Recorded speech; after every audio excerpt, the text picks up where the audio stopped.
Everyone, I welcome you all to my channel faith over fear. तो हम कर रहे थे चैप्टर नंबर 4 क्वाड्रिलेटरल्स, और इससे पहले वाले लेक्चर में हमने पढ़ा था पैरेललोग्राम्स के बारे में, है ना।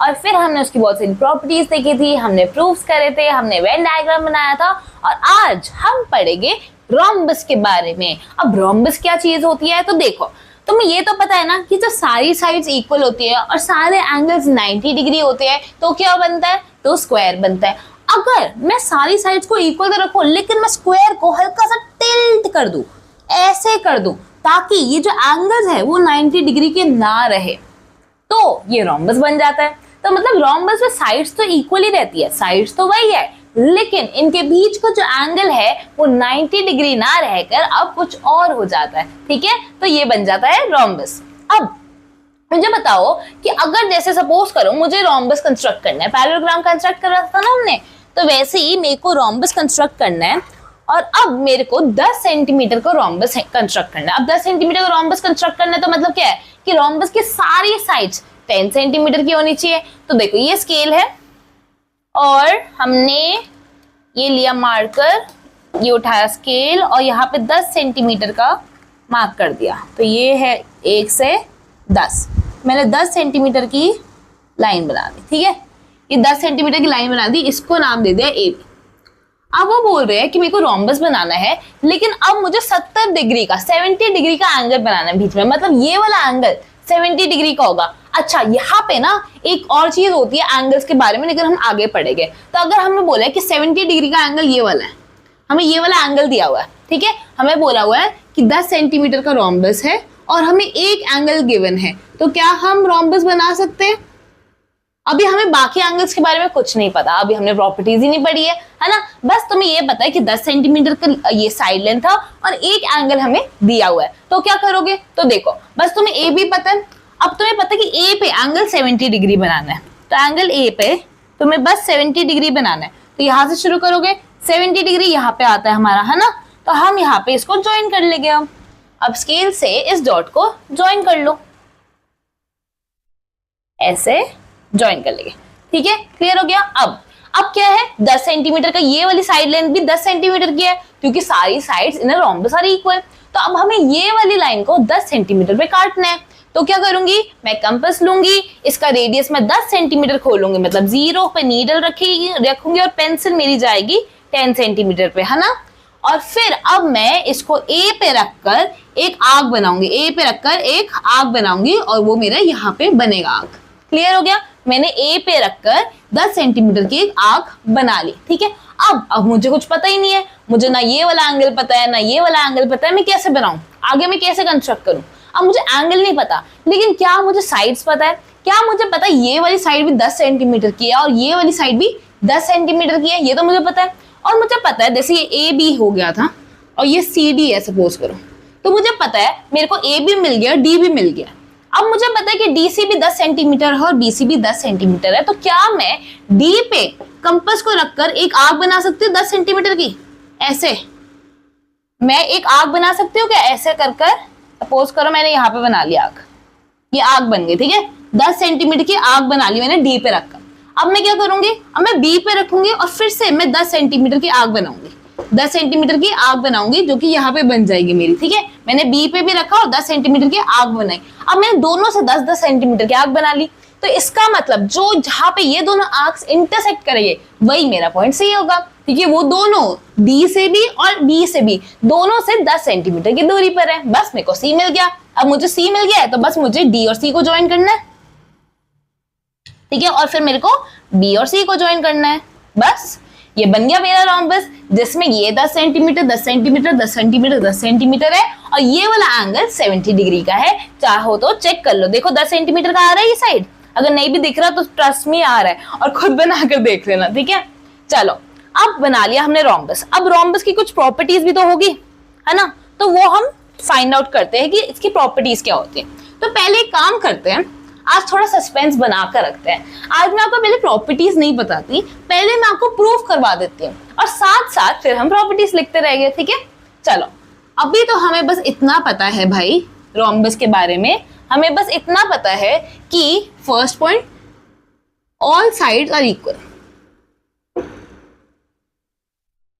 और हमें ये पता है कि जो ऑल एंगल्स है वो 90 डिग्री नहीं है, angles not equal to 90 degree, हमें बस इतना पता है। अब आगे इस इंफॉर्मेशन को बिल्डअप करते हैं, ठीक है। चलो अब देखो, ये है रोम्बस, मैंने एक रोम्बस बना लिया, क्लियर हो गया। इसको मैं नाम दे देती हूँ ए बी सी डी। अगर मैं इस ए बी सी डी को इस डायगोनल से काट दूं, ऐसे काट सकती हूँ।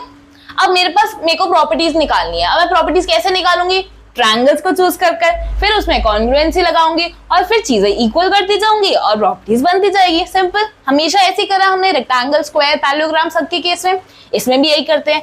एसी को ज्वाइन कर लिया। अब हमारे पास दो ट्रायंगल है, in triangle ADC and triangle कौन सा? एबीसी।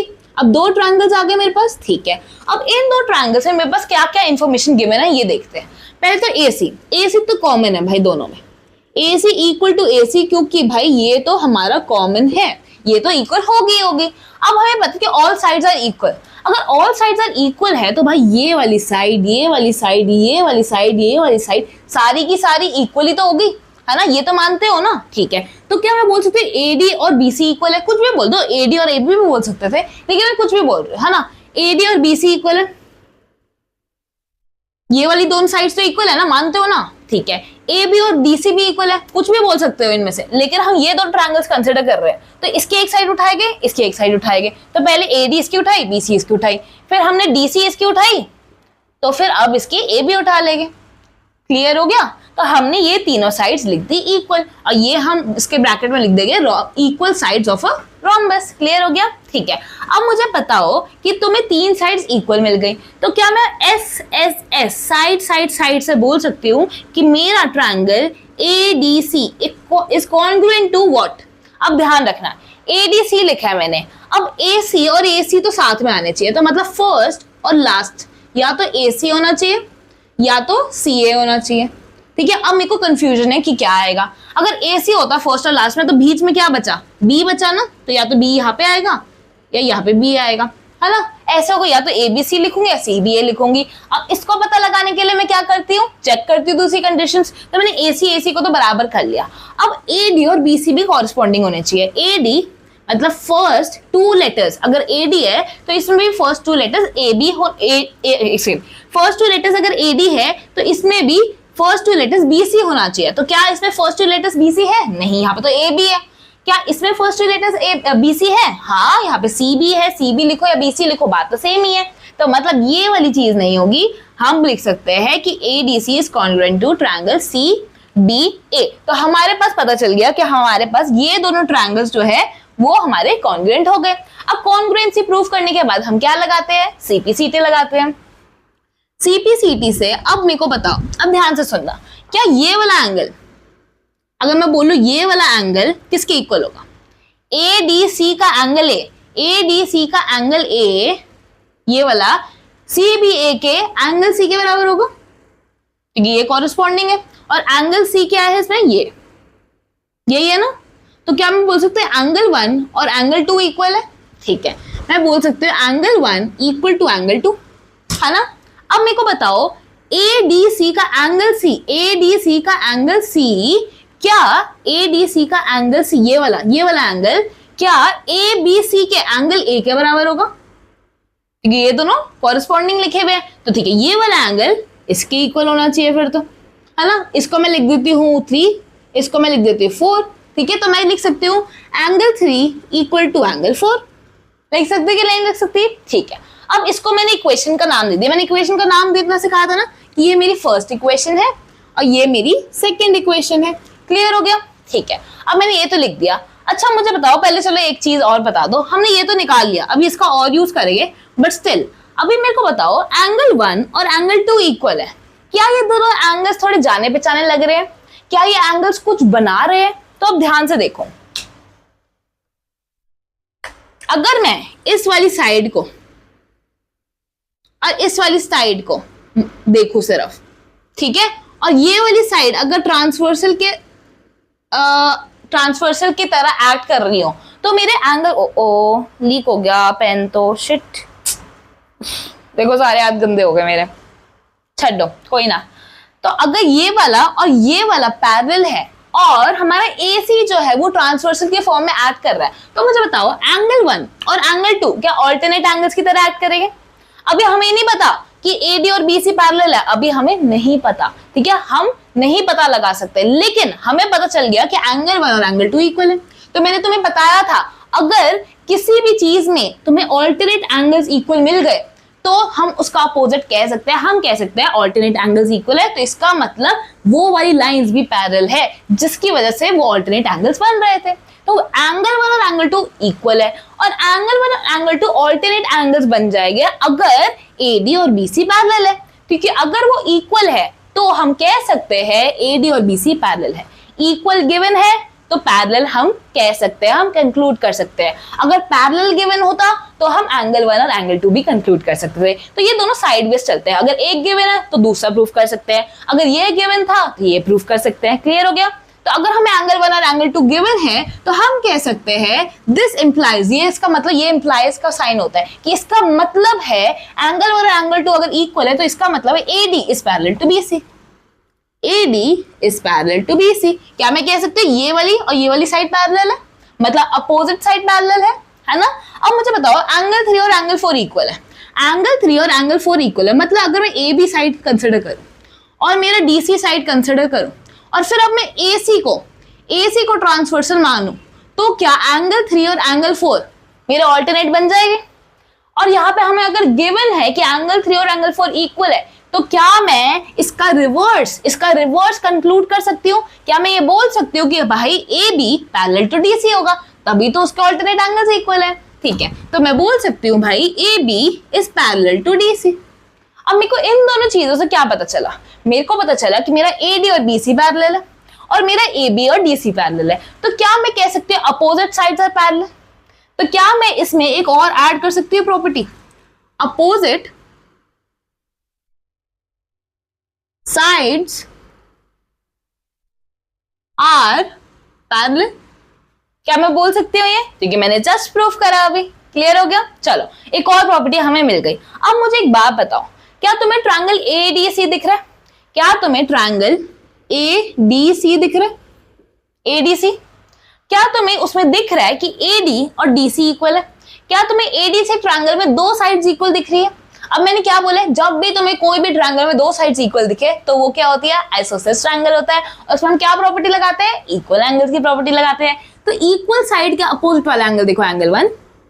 इक्वल साइड के अपोजिट वाला एंगल क्या है? एंगल 4। तो एंगल 1 और एंगल 4 इक्वल हो जाएगी क्योंकि आइसोसेलेस ट्रायंगल की प्रॉपर्टी लगा दी हमने, ठीक है? अब मुझे बताओ ट्रायंगल ABC में क्या तुम्हें AB और BC इक्वल दिख रहे हैं?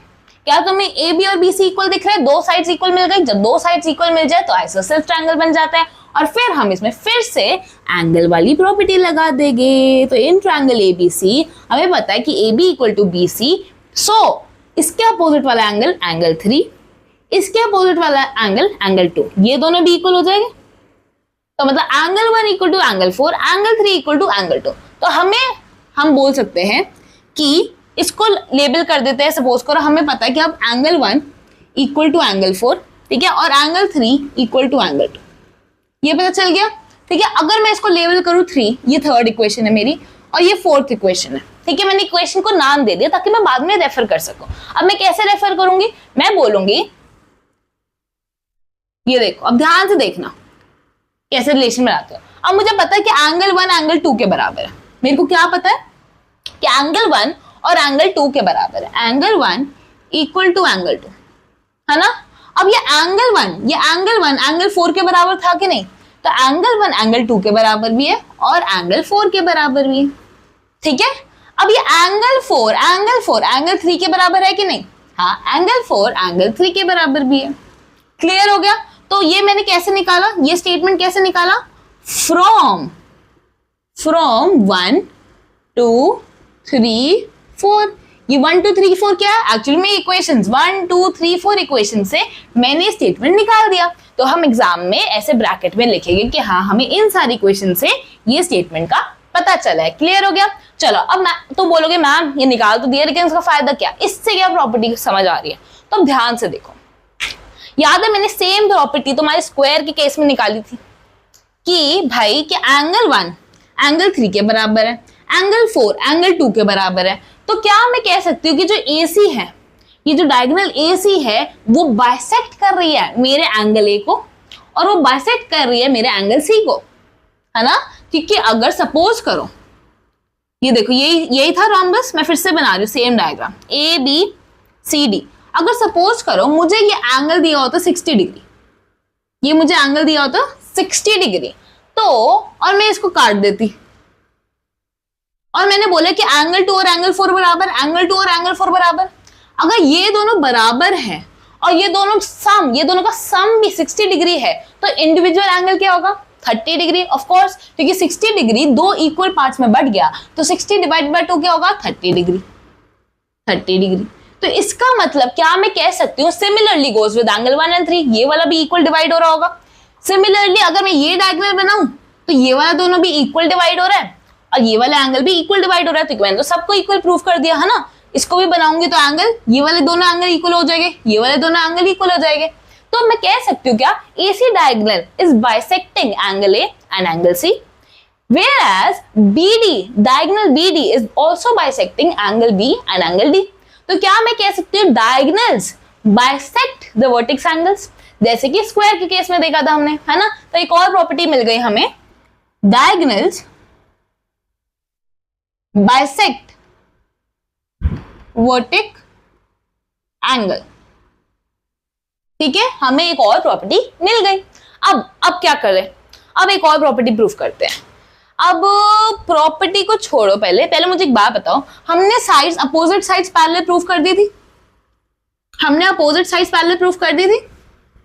तो मुझे बताओ पैरेललोग्राम के केस में हमने याद है पैरेलल साइड से एंगल्स निकाल लिए थे सारे, याद है तुम्हें कि हमने बोला था पैरेललोग्राम भी ऐसे सही बनता था ना, और फिर हमने बोला था ठीक है अपोजिट साइड्स पैरेलल है, तो अगर मैं ये वाला एंगल x ले लेती हूँ तो मुझे पता है कि मेरा ABCD, AB is parallel to CD और AD acts as a transversal, तो ये वाला एंगल और ये वाला एंगल मेरा सेम साइड ऑफ ट्रांसवर्सल पे लाई कर रहा है, तो angles of the same side of transversal add up to make 180 degree. तो ये अगर एंगल x है तो ये 180 डिग्री माइनस x होगा। कैसे निकाला मैंने, अगर मैं इसको लिख सकते हो angle x plus angle A, ये क्या बनता 180 डिग्री। अब बस x को उधर लेकर चली गई, तो एंगल A क्या आया 180 डिग्री माइनस x, समझ आ गया, क्लियर हो गया। अब मुझे बताओ अगर मैं ये वाली साइड्स पैरेलल लेती और इसको ट्रांसवर्सल लेती, तो क्या मेरा एंगल x और एंगल C भी angles on the same side of transversal बन जाता। तो क्या मैं लिख सकती थी x plus C equal to 180 degree, क्या मैं ये लिख सकती थी। तो C क्या आएगा 180 डिग्री माइनस x, तो C क्या बन जाएगा मेरा 180 डिग्री माइनस x, क्लियर हो गया। सिमिलरली अगर मैं बोलूं कि AB पैरेलल है CD के और मेरा BC ट्रांसवर्सल है, तो क्या मैं बोल सकती हूँ ये एंगल C और angle B are the angles on the same side of transversal, तो they will add up to make 180 degree. तो क्या angle B plus angle C क्या निकाला था हमने 180 degree minus x equal to 180, क्या हो जाएगा, इससे एंगल B क्या आ जाएगा 180 डिग्री कट जाएगा और एंगल B आ जाएगा हमारा x, क्लियर हो गया। तो इससे मुझे क्या पता चल रहा है, इससे मुझे ये ध्यान से देखो पैरेललोग्राम वाली प्रॉपर्टी याद आएगी कि opposite angles are equal, angle A angle C के बराबर है, एंगल B एंगल D के बराबर है। तो मुझे पहली प्रॉपर्टी क्या पता चली, अपोजिट एंगल्स आर इक्वल। तो मेरे को एक और प्रॉपर्टी पता चल गई, आओ लिख लेते हैं, कहाँ लिखूं, यहीं पे लिख देते हैं, अपोजिट एंगल्स आर इक्वल और ये जो एडजेसेंट एंगल्स है, पैरेललोग्राम के केस में बताया था एडजेसेंट क्या होता है। एडजेसेंट मतलब जिसके बीच में कोई एंगल ना हो, A और D एडजेसेंट है, D और C एडजेसेंट है, B और C एडजेसेंट है, A और B एडजेसेंट है, क्योंकि A और B के बीच में कोई एंगल ही नहीं है। सिमिलरली अगर मैं कहूँ कि A और C के बीच में एंगल है, एंगल D भी है, उस साइड से देखो तो एंगल B है, तो A और C अपोजिट है, एडजेसेंट नहीं है। तो एडजेसेंट एंगल्स को कंसिडर करेंगे तो उनका सम क्या होगा 180 डिग्री होगा। तो एडजेसेंट एंगल्स का सम जो है वो हमारा क्या है 180 डिग्री, क्लियर हो गया। तो ये दोनों प्रॉपर्टी तो पैरेललोग्राम से मेल खाती है ना, पैरेललोग्राम जैसी है। चलो अब मुझे बताओ एक और प्रॉपर्टी करते हैं। अब तुम बोलोगे कि मैम इसके डायगोनल्स के बारे में बस यही प्रॉपर्टी थी क्या कि डायगोनल्स बाइसेक्ट वर्टेक्स एंगल, और भी तो होगी, क्या इसके डायगोनल्स इक्वल होते हैं या फिर इसके डायगोनल्स किसी मतलब एक पर्टिकुलर एंगल पे काटते थे, जैसे स्क्वायर के काटते थे। स्क्वायर के कैसे काटते थे? स्क्वायर के एकदम 90 डिग्री पे काटते थे, है ना, याद है ना। तो क्या इसका कुछ ऐसा है? हमने पता लगा लिया कि डायगोनल्स बाइसेक्ट वर्टेक्स एंगल है। क्या इसके डायगोनल्स खुद को बाइसेक्ट करते हैं जैसे कि रेक्टेंगल के केस में करते थे, है ना, वैसे क्या खुद को बाइसेक्ट करते हैं? चलो देख लेते हैं। अब मुझे बताओ, हम एक और डायग्राम बना लेते हैं, बहुत हौच पौच हो जाएगा नहीं तो, है ना।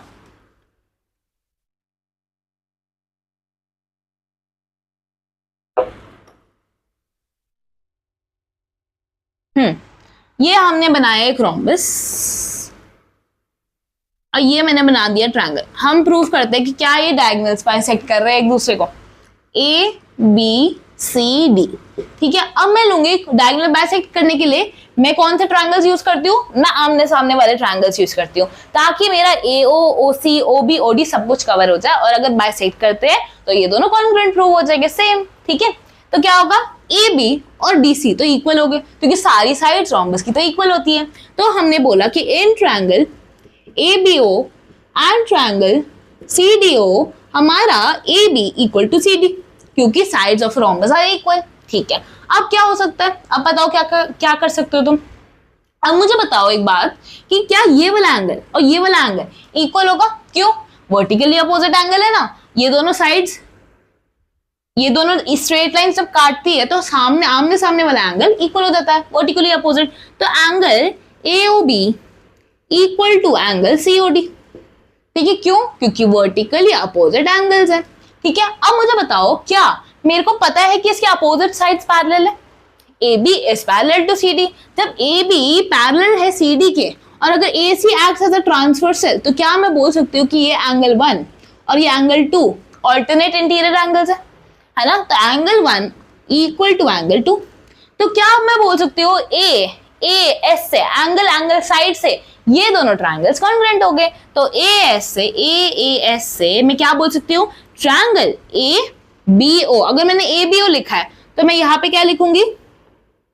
मैं यहाँ पे क्या लिखूंगी? Triangle CDO। क्या मैं ये लिख सकती हूँ? देखो, AB CD के बराबर है, AB CD के बराबर है, सही है। अगर एंगल AOB कंसिडर करो, मतलब यहाँ वाला O और यहाँ वाला O साथ में आना चाहिए, क्योंकि AOB का O और COD का O दोनों इक्वल है, तो AOB और COD इक्वल है। ठीक है, ये साथ में आ रहा है। अब एंगल 1 और एंगल 2 को चेक कर लेते हैं। ABO का एंगल 1 क्या है? Angle A। तो मतलब ABO ट्रायंगल का एंगल A किसके इक्वल होना चाहिए? ABO का एंगल A किसके इक्वल होना चाहिए? CDO के एंगल C। CDO के एंगल C। तो हाँ, एकदम सही लिखा है, एकदम कॉरेस्पॉन्डिंग से कॉरेस्पॉन्डिंग मिलाकर लिखा है, तो मैंने ये लेबलिंग सही करी है। अब मैं क्या लगाऊंगी? मैं CPCT लगाऊंगी। CPCT से मैं बोल सकती हूँ क्या? AO फर्स्ट और लास्ट लिया है, AO is equals to CO। क्या मैं बोल सकती हूँ? AO equals to CO। ठीक है, क्या मैं ये बोल सकती हूँ कि BO equals to DO? Last two letters BO equals to DO, क्या मैं लिख सकती हूँ? हाँ, CPCT से मैं लिख सकती हूँ। तो किससे लिखा मैंने? CPCT से, corresponding parts of congruent triangle से लिखा। अब AO CU के बराबर हो गया, BO DO के बराबर हो गया, तो मैं यही तो प्रूफ करती हूँ कि हाँ भाई ये के इक्वल हो गया और ये इसके बराबर हो गया, है ना। ये दोनों चीजें इक्वल हो गई। जब ये इक्वल हो गई तो मैं क्या कह सकती हूँ कि डायगोनल्स बाइसेक्ट ईच अदर। दोनों डायगोनल्स एक दूसरे को आधे आधे पार्ट्स में काट रहे हैं, तो क्या मैं लिख सकती हूँ यहाँ पे कि डायगोनल्स बाइसेक्ट ईच अदर।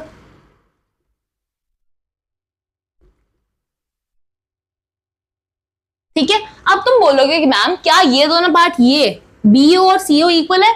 तो मैं बोलूंगा अगर ये दोनों इक्वल होते तो इसका मतलब होता है डायगोनल्स इक्वल है। लेकिन क्या इसके डायगोनल्स इक्वल होते हैं? रोम्बस के डायगोनल्स इक्वल नहीं होते। क्यों नहीं होते?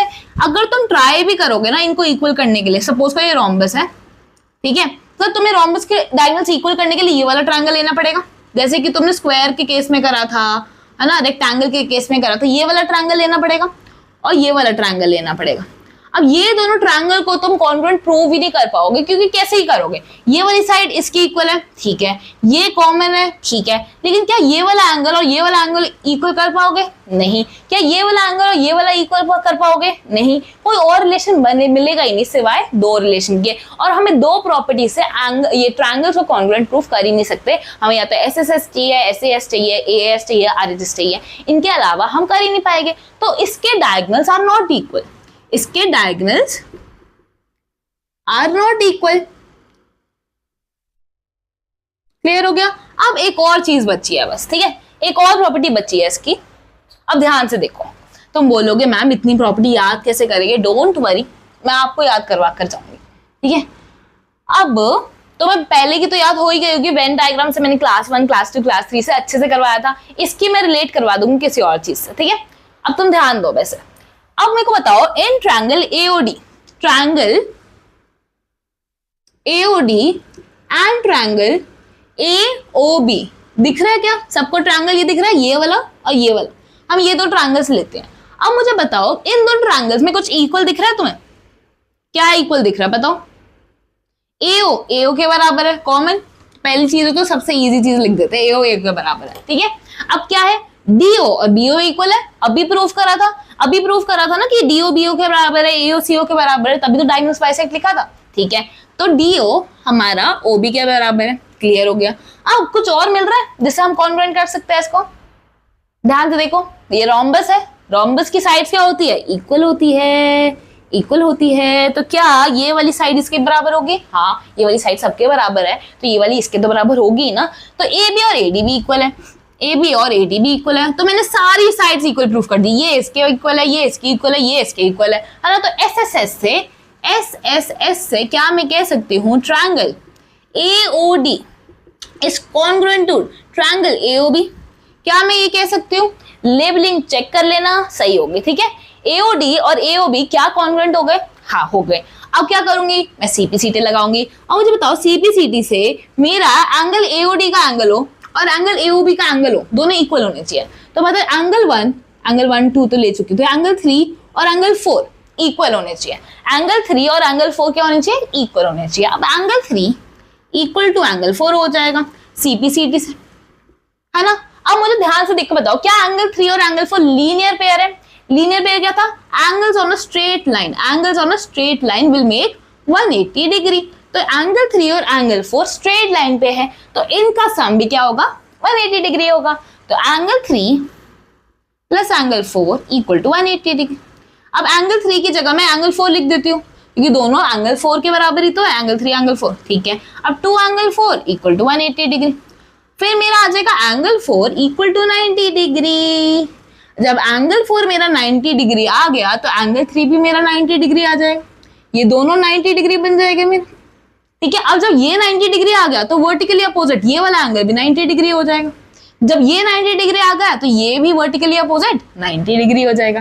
तो अब क्या मैं कह सकती हूँ कि डायगोनल्स के बीच वाला एंगल 90 डिग्री होगा, मतलब diagonals will bisect each other at 90 degree, है ना। तो diagonals will meet each other at 90 degree. Square जैसा केस, जैसे स्क्वायर में होता था, है ना। रेक्टेंगल और पैरेललोग्राम में कोई रिस्ट्रिक्शन नहीं थी, कोई भी एंगल बन सकता था, लेकिन रोम्बस और स्क्वायर में 90 डिग्री पे मिलते हैं डायगोनल्स, ठीक है। तो diagonals meet at 90 degree. Clear हो गया? ये वाली प्रॉपर्टीज क्लियर हो गई। अब मुझे बताओ, तुम याद कैसे करोगे? यही सोच रहे होगे तुम सब। तो देखो,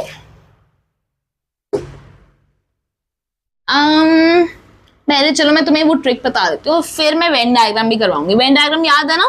हमने सारे वेन डायग्राम बनाए थे। पहले हम इसकी ट्रिक देख लेते हैं कि इसको याद कैसे करना है। अब देखो, इसको याद करने का सबसे इजी तरीका क्या है? रोम्बस और स्क्वायर। रोम्बस स्क्वायर की तो प्रॉपर्टी याद हो ही गई होगी। रोम्बस और स्क्वायर एकदम जुड़वा भाई बहन है। रोम्बस और स्क्वायर एकदम जुड़वा भाई बहन है, बस क्या चीज अलग है? रोम्बस में स्क्वायर की सारी प्रॉपर्टीज है, एक्सेप्ट रोम्बस में ये पहली चीज क्या डिफरेंट है स्क्वायर से? All sides, sorry, all angles not 90 degree. पहली प्रॉपर्टी ये डिफरेंट है। अब एंगल्स 90 डिग्री नहीं है रोम्बस में, है ना, स्क्वायर में तो एंगल्स 90 डिग्री थे, ठीक है, रोम्बस में एंगल्स 90 डिग्री नहीं है, बाकी सारी प्रॉपर्टीज स्क्वायर जैसी है। क्या डिफरेंट है, सिर्फ वो लिख रही हूँ, बाकी सारी प्रॉपर्टीज लिखी हुई है ना, लेकिन मैं सिर्फ यहाँ पे वो लिख रही हूँ जो स्क्वायर से उसके पास डिफरेंट है, ठीक है। अब ऑल एंगल्स 90 डिग्री नहीं है, अब एंगल्स 90 डिग्री नहीं है तो एंगल्स के बारे में कुछ तो बताना पड़ेगा ना। एंगल्स अगर 90 डिग्री नहीं है तो क्या है, हमें बस पता है कि इसके अपोजिट एंगल्स इक्वल है, opposite angles equal, adjacent angles 180 degree, ये तो तुम्हें पैरेलल साइड से ही पता चल जाएगा ना, है ना। और रोम्बस और स्क्वायर, स्क्वायर में भी साइड्स तो पैरेलल ही होती है ना, स्क्वायर में भी साइड्स तो पैरेलल ही होती है ना, ये वाली साइड इसके पैरेलल की तो होती है, तो ये दोनों तो सेम ही प्रॉपर्टी है, मैं सिर्फ अलग लिख रही हूँ। रोम्बस और स्क्वायर में मेजरली दो डिफरेंस होते हैं, पहला डिफरेंस ऑल एंगल्स 90 डिग्री नहीं होते रोम्बस में, दूसरा difference diagonals are not equal. बस ये दो डिफरेंस याद करने हैं तुम्हें, बाकी सब स्क्वायर से कॉपी पेस्ट है, ठीक है। देख लो, चेक कर लो, देखो पहला प्रॉपर्टी क्या था, अपोजिट एंगल्स आर इक्वल, ये फर्क था, मैंने लिख दिया। Adjacent angle sum equal to 180 degree, of course square में भी तो एडजेसेंट एंगल का सम 180 डिग्री होता है ना, क्योंकि वो साइड्स पैरेलल है, तो of course angle on the same side of transversal बन जाएगी, तो ये तो सेम ही प्रॉपर्टी है। Diagonals bisect vertex angle, square की सेम प्रॉपर्टी है, स्क्वायर में भी होता था। All sides are equal, square में भी होता था। Angles not equal to 90 degree, यही तो फर्क है। अपोजिट साइड्स ऑफ पैरेलल दोनों में है, डायगोनल्स बाइसेक्ट ईच अदर दोनों में है, डायगोनल्स आर नॉट इक्वल यही फर्क है, डायगोनल्स मीट 90 डिग्री दोनों में है, तो सिर्फ दो फर्क है। रोम्बस में पहली बात जो एंगल्स है वो 90 डिग्री नहीं होते, तो क्या होता है, अपोजिट एंगल्स आर इक्वल होते हैं। दूसरी बात, इसमें डायगोनल्स इक्वल नहीं होते, तो ये दो चीजें याद कर लेना, बाकी सब स्क्वायर से कॉपी पेस्ट है। क्लियर हो गया, अब याद हो गया, अब कोई कंफ्यूजन तो नहीं है, ठीक है। अब इंपॉर्टेंट चीज, वेन डायग्राम।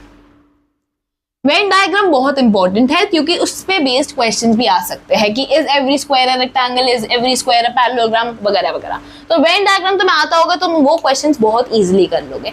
अभी तक हमने क्या सीखा था, अभी तक लाइफ वाज इजी ठीक है, अभी रोम्बस के आते थोड़ा बहुत गड़बड़ा जाएगा वेन डायग्राम, ठीक है। तो अभी तक हमने बस सीखा था कि ये पैरेललोग्राम वाला सर्कल है, इसको हम पैरेललोग्राम शॉर्ट फॉर्म में बताया था ना, ये पैरेललोग्राम है, ये रेक्टेंगल है और ये है हमारा स्क्वायर, है ना। और हमने बोला था ठीक है, पैरेललोग्राम क्लास 1 है, रेक्टेंगल क्लास 2 है और स्क्वायर क्लास 3 है ना। अगर तुम्हें ये समझ नहीं आ रहा तो प्लीज पीछे वाली क्लास देख लो, मैंने बहुत अच्छे से समझाया कि जिससे तुम्हें प्रॉपर्टीज भी याद हो जाएंगी कि हाँ पैरेललोग्राम क्लास 1 है, रेक्टेंगल में पैरेललोग्राम की प्रॉपर्टीज तो है ही प्लस समथिंग एक्स्ट्रा, स्क्वायर में रेक्टेंगल की प्रॉपर्टीज तो है ही प्लस समथिंग एक्स्ट्रा, है ना। तो जैसे जैसे हम नीचे जाते जा रहे हैं, हम स्मॉलर सर्कल की तरफ जाते जा रहे हैं, वैसे वैसे हम प्रॉपर्टीज बढ़ाते जा रहे हैं, ठीक है। अब मुझे बताओ, सिंपल सा क्वेश्चन है कि जो रोम्बस है हमारा, उसके पास ये सारी प्रॉपर्टीज है। अब रोम्बस को मेरे को पैरेललोग्राम के बाहर बनाना चाहिए या पैरेललोग्राम के अंदर बनाना चाहिए। अगर देखो मैं पैरेललोग्राम के बाहर बनाऊं, अगर मैं रोम्बस को ये सर्कल दूं तो इसका मतलब क्या होगा, इसका मतलब क्या होगा कि रोम्बस के पास जो प्रॉपर्टीज है, अगर मैं रोम्बस को ये सर्कल दे देती हूँ तो इसका मतलब क्या है, पैरेललोग्राम के पास रोम्बस की प्रॉपर्टीज है ही प्लस समथिंग एक्स्ट्रा। क्या ये ट्रू है, क्या पैरेललोग्राम के पास रोम्बस की सारी प्रॉपर्टीज है? ध्यान से देखो, क्या पैरेललोग्राम की साइड्स इक्वल है? नहीं। पैरेललोग्राम की सारी साइड्स इक्वल होती है? नहीं। तो रोम्बस को बाहर तो हम बना ही नहीं सकते ना, क्योंकि पैरेललोग्राम के पास कम प्रॉपर्टी है और हमारे पास कैसे ऑर्डर चलता है कि बाहर वाले सर्कल के पास कम होती है, अंदर जाते जाते प्रॉपर्टीज बढ़ती जाती है ना। तो रोम्बस को हम बाहर तो नहीं बना सकते, तो इतना तो पक्का होगा। अब रोम्बस को हमें अंदर बनाना है, लेकिन हम रेक्टेंगल के अंदर बनाए, स्क्वायर के अंदर बनाए, स्क्वायर के बाहर बनाए, रेक्टेंगल के बाहर बनाए, हमें समझ ही नहीं आ रहा, क्योंकि ये तो मिक्सचर है ना, ये प्रॉपर्टीज का मिक्सचर है। अब तुम ध्यान से देखो कि रोम्बस, सपोज करो ये जो स्क्वायर है, स्क्वायर जो है उसकी साइड्स इक्वल है, ठीक है, और इसके एंगल्स भी 90 डिग्री है, ठीक है, ये तो समझ आ गया। अब जो रेक्टेंगल आता है हमारे पास, इसके क्या है, इसके अपोजिट साइड्स इक्वल है और एंगल 90 डिग्री है, ठीक है। अगर हम आप रोम्बस लेते हैं तो इसकी जो है साइड्स तो इक्वल है लेकिन 90 डिग्री नहीं है। तो भाई ये तो तीनों अलग अलग, तो अलग अलग डायरेक्शन में जा रहे हैं, हम कुछ बोल ही नहीं सकते कि कौन सा सर्कल किसके अंदर बनाऊं। ऐसा भी नहीं बोल सकती कि भाई रोम्बस के पास स्क्वायर की सारी प्रॉपर्टीज है। क्या मैं बोल सकती हूँ कि रोम्बस के पास स्क्वायर की सारी प्रॉपर्टीज है? नहीं, स्क्वायर के एंगल्स 90 डिग्री होते हैं, रोम्बस के नहीं होते। क्या मैं ये बोल सकती हूँ स्क्वायर के पास रोम्बस की सारी प्रॉपर्टीज है? क्या मैं बोल सकती हूँ स्क्वायर के पास रोम्बस की सारी प्रॉपर्टीज है? हाँ, ये मैं बोल सकती हूँ कि हाँ, स्क्वायर के पास रोम्बस की सारी प्रॉपर्टीज है। ठीक है, तो अगर मैं बनाऊं तो मुझे लग रहा होगा ठीक है, अगर स्क्वायर के पास रोम्बस की सारी प्रॉपर्टीज है तो मैं ये बोल सकती हूँ ना कि रोम्बस यहाँ पे बना देती हूँ, है ना, मैं रोम्बस यहाँ पे बना देती हूँ, एकदम से आपका ही खत्म हो जाएगा क्योंकि मैं रोम्बस बनाऊंगी। तो आपने बोला मैम जब हम छोटा सर्कल जाते हैं हम रोम्बस से स्क्वायर की तरफ जाएंगे तो स्क्वायर के पास रोम्बस की तो सारी प्रॉपर्टीज होगी प्लस वो कुछ एक्स्ट्रा ऐड कर लेगा, और ये तो सही बैठ रहा है। लेकिन अगर मैंने रोम्बस यहाँ पे बना दिया तो तुम देखो रेक्टेंगल जो है इसके ऊपर, तो इसका मतलब क्या हुआ कि रोम्बस के पास रेक्टेंगल की सारी प्रॉपर्टीज है, रोम्बस के पास रेक्टेंगल की सारी प्रॉपर्टीज है प्लस समथिंग वो एक्स्ट्रा ऐड कर रहा है। क्या रोम्बस के पास रेक्टेंगल्स की सारी प्रॉपर्टी है? क्या रोम्बस के पास एंगल 90 डिग्री है? नहीं। तो भाई रोम्बस तो यहाँ पे भी फिट नहीं बैठ रहा, अब रोम्बस कहाँ जाएगा? रोम्बस करे तो क्या करे, तो हम थोड़ा सा वेन डायग्राम चेंज कर देते हैं। रोम्बस के आते ही हमें वेन डायग्राम चेंज करना पड़ेगा। अब तुम ध्यान से देखो कि अगर तुम स्क्वायर को देखो, तुम सिर्फ स्क्वायर को देखो, स्क्वायर के पास इन दोनों का कॉम्बिनेशन, स्क्वायर ने 90 डिग्री उठाया है रेक्टेंगल से और साइड्स इक्वल उठाया है रोम्बस से, है ना। तो क्या मैं बोल सकती हूँ जहां पे रेक्टेंगल और रोम्बस दोनों की प्रॉपर्टीज मिल जाएगी, जहां पे रेक्टेंगल की प्रॉपर्टीज भी मिलेगी और रोम्बस की प्रॉपर्टीज भी मिलेगी, जहां पे इनका इंटरसेक्शन होगा, जहां पे ये दोनों मिल जाएंगे वहां पे मेरा स्क्वायर बनेगा।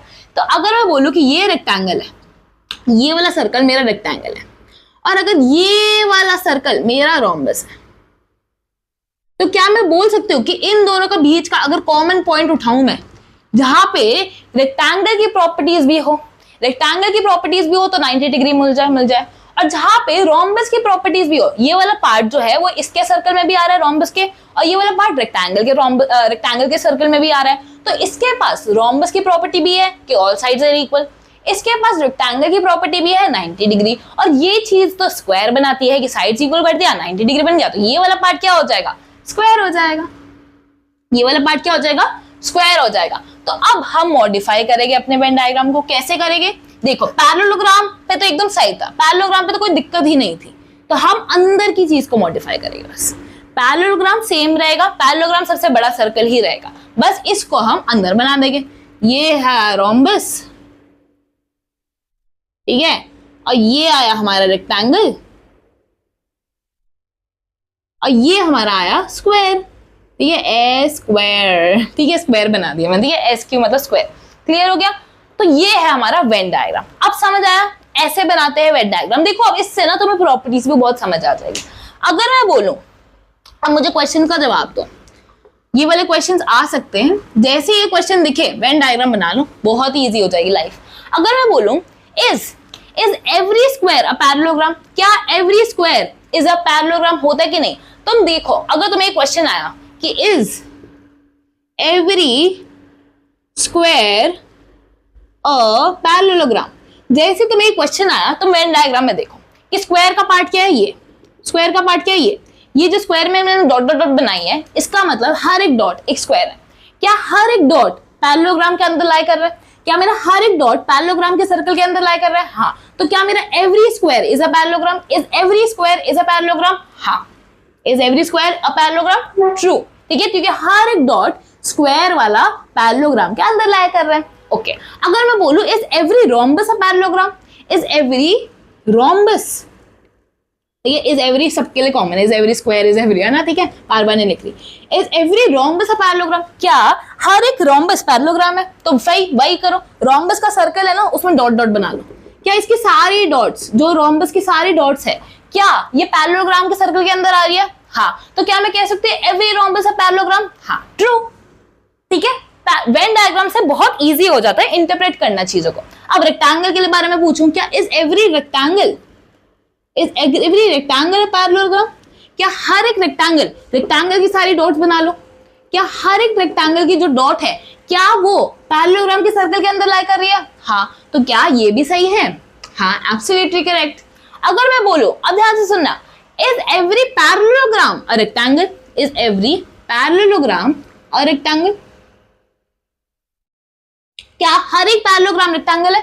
अब पैरेललोग्राम के बारे में पूछा है तो क्या पैरेललोग्राम के बीच में ये सारे डॉट्स पैरेललोग्राम है? ये भी जो सारे अंदर आ रहे हैं, इवन जो रोम्बस रेक्टेंगल स्क्वायर सबके अंदर जो डॉट्स आ रही है वो पैरेललोग्राम के अंदर ही तो आ रही है।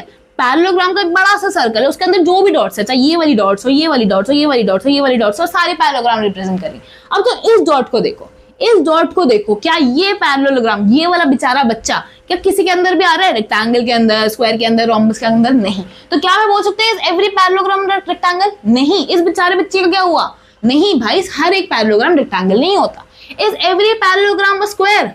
Is every parallelogram a square? क्या मैं ये बोल सकती हूँ? या फिर is every parallelogram a rhombus? क्या मैं ये बोल सकती हूँ?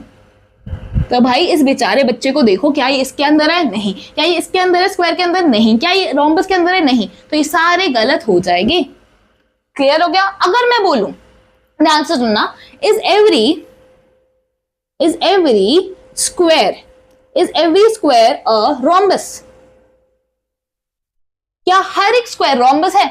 अब स्क्वायर के गोले क्या है? ये वाले। क्या हर एक गोला, हर एक डॉट स्क्वायर के अंदर वाले रीजन में, क्या हर एक डॉट स्क्वायर के अंदर वाले रीजन में मेरे रोम्बस के सर्कल में आ रही है? हाँ, ये वाला जो पार्ट है वो एक्चुअली रोम्बस के सर्कल का पार्ट ही तो है ना? तो क्या एवरी स्क्वायर है रोम्बस? हाँ।